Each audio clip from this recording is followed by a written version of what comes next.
was something that I didn't know yet, that I found out later, which made sense. That was the first thing that I'll tell you in a second. And then the second is the structure. I love that I didn't want to be an actor. My dad was an actor, and I had no interest in following in his footsteps, kind of insecurity of not knowing when you're going to work and all that stuff. And I saw a play called Tamara, and it takes place in a big house, and you follow a character, and you follow that character all over the house. I think they call it Punch Drunk Theater now. And then you can follow a different character at intermission and all that. And I like that kind of nonlinear, chaotic thing. And it reminded me of that. It reminded me of early Inarritu. It reminded me of early Nolan. And I just liked that kind of thing. And then I was intrigued to meet him. And then ultimately, he told me what every character was based off of. And that was a grief that he had been going through where he lost somebody in his life. And he was a very open, available human being, and I was very intrigued by that too. He's a lot of people that I have known in my life, it's a lot of like super masculine, kind of cut off, living a concept instead of a life type of deal. And I love that he gets broken. I like anybody. I mean, it's more dramatic anyway if you're going to play a character and it's just linear and the same throughout the whole thing. I guess if the story is really great. So that to me was an interesting enough character to want to delve into, because I love being able to be reminded in any way that that's not to be, to not act in that way and cut yourself off from your children and not be grateful for what's around you.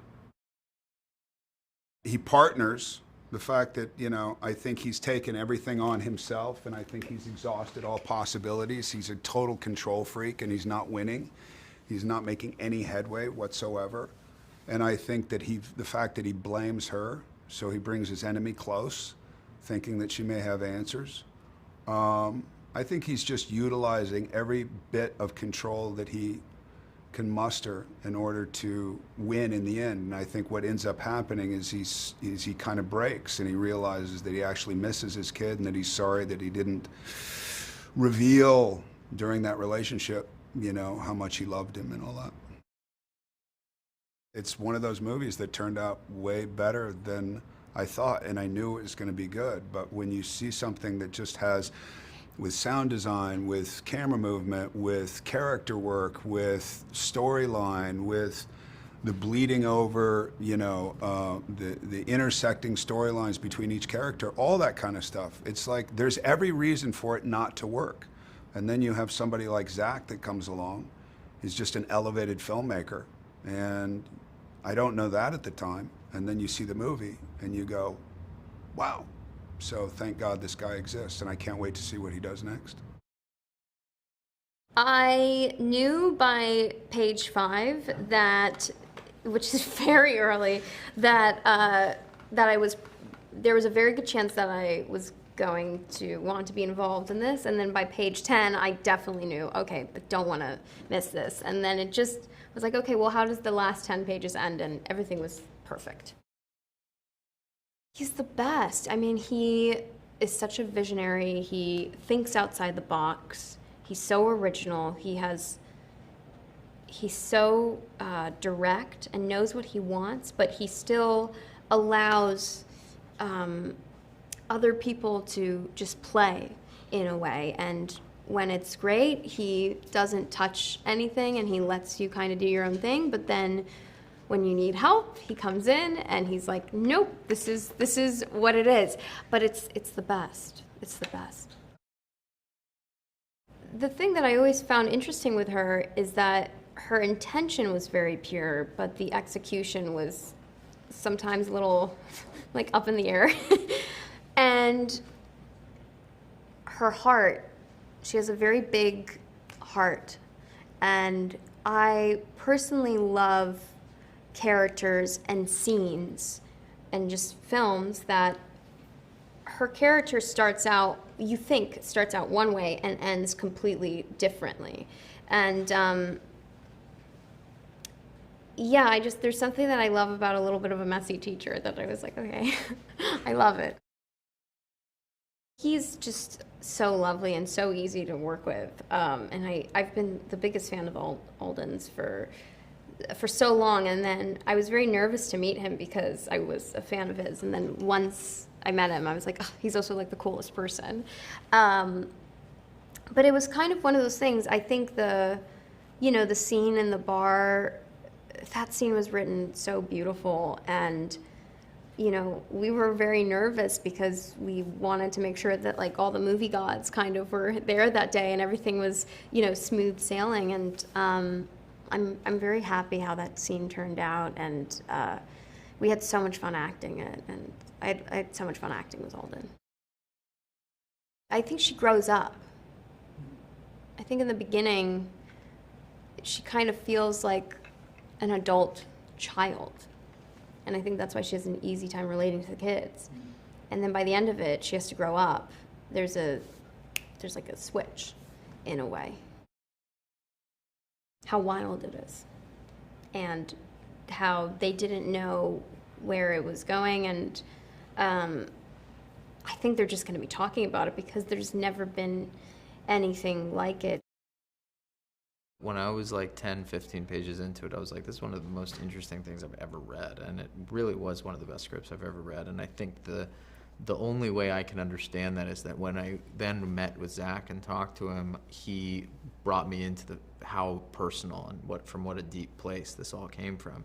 And when any artist is like working from that kind of place, there's just an aliveness and a resonance to it that's very, you just feel, even though you can't put your finger on it.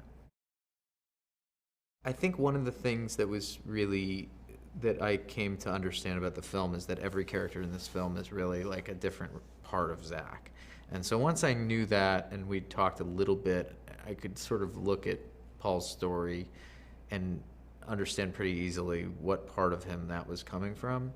And it also made it feel more meaningful to play this part because it felt like I was playing some part of a person that I knew and cared about. So,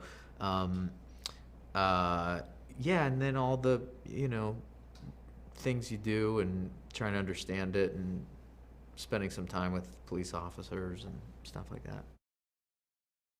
Well, it's kind of a combination of like it's a meeting of what's in the narrative and the fiction with what's in the actual room in terms of chemistry when you meet the person. And we got along very, very well, very quickly. And the thing about Zach's writing that I really loved is how much is suggested that you don't actually see on screen. There's so much detail and subtext and history in each of these scenes, especially the kind of long scene that her and I have. And so you get to fill in this whole world of what that history was. And that was all really rich work. I think he meets James at a moment where he's vulnerable in the sense that he's lost control of his own story, his own life. I think we all when we're doing things that we didn't totally say yes to internally, or we're living lives that aren't exactly what we want, there's a feeling of like you're a victim of life or the world or fate or something. And I think that's a bit where he's at. And when he meets James, there's a way in which this is the worst possible thing he could have come across in this particular moment, and it drives him over the edge. Understanding the world you're in and the environment is as important as the environment I grew up in is to who I am, right? Like, it shapes us. And so Zach also created like this wonderful, specific but sort of everyman sort of town that really had a feeling to it. So understanding kind of where this might be or how this town might function. I grew up there, so there's that just really feeds you, especially because it's a thing happening within this community. Somebody I talked to recently said likened it to like Stephen King books, which often take place like in a very particular place, in a town. Well, there seems to be now almost like a whole subculture of people debating the meanings of different things, and I think there'll certainly be a lot of that with this film. But I think there's just going to be a lot of like, you gotta see this because it's such a, I think it's very heartening and makes me very hopeful to see the way that people respond to things that are original and authentic. And that's more now than I think it was in the past. And I really appreciate that. And I think that audiences are gonna, I'm very proud to be just a small part of that big vision that Zach brought. He's so fun. I love at this era of my career getting to work with people who are my own age, you know, like it's just really fun and you have similar shared reference points, shared cultural experiences. He is really sweet, which you wouldn't know based on the movies. He is very funny. He's very collaborative, very earnest, and very, he's got a lot of life in him. He's just a very alive person. And he really loves the material we're working on as much as we do. It really felt deeply personal to him, and he wanted to, and when you're acting for him, you can feel that, and it kind of lifts, it elevates everything you're doing. It takes bigger risks. It has bigger set pieces. It's got, you know, way more characters to kind of track throughout, and it has a bigger mystery at the heart of it. So I don't know, it just feels like an escalation in almost every way. I like to just kind of just start writing and just let the story come to me. I don't think through the story, and you know, I first started writing Julia's character, you know, that character, and I kind of came to a natural end of her little story, and then I knew, like, I can't tell her story without telling Josh's character story. So I just moved on to him, and then I was like, this is what the movie wants to be. It wants to be these vignettes. Everyone has to put the whole movie on their shoulders, right? And so, look, I knew Julia could do this. Like, she's just such a diamond. I knew she had it in her. Josh is a movie star. I don't need to explain why I got Josh. Alden, I have been such a fan of Alden from Hail Caesar. I just thought he was, like, what he did in that movie was so amazing to me, and I just couldn't believe it didn't rocket him into being like top of the mountain forever. So I was just so hungry to get him. And then Austin Abrams also, like, he's this actor that I saw in this movie Brad Status that Mike White made. It was like a two-hander with him and Ben Stiller, and he was so young, he was like a teenager, and he was so confident and understated, and he just like stole the movie. And for a teenager to be able to just like lazily steal a movie from Ben, I was like, oh my God, this guy is a miracle. So I knew I wanted him. What scares me is in the movie. That's I try and put what scares me in. But you know, I think for me it's like there's the Shining. You got the twins in the hallway, and why is that so scary? You know, it's not a jump scare. It's just awful. And so I'm trying to always, where can I find something awful that isn't like startling, but is just arresting? You know, like you could look at the image with the sound off, you could freeze frame it, and the more you look at it, the worse it would get. So it's hard to do that. I think I'm trying to do that in a couple of moments in this movie, like in the woods where James is in the woods and he sees what he sees, you know, or you know the image of the impossible thing floating above the house, which maybe is not so scary, but it's unnerving. So I'm drawn to horror that is horrible in the quiet moments as opposed to like the big loud pops. My generation, so the late 90s to the early aughts was where I just kind of the die was cast for me, you know. So that to me is like Paul Thomas Anderson, Coen Brothers, David Fincher, you know, that kind of generation really made a huge mark on me.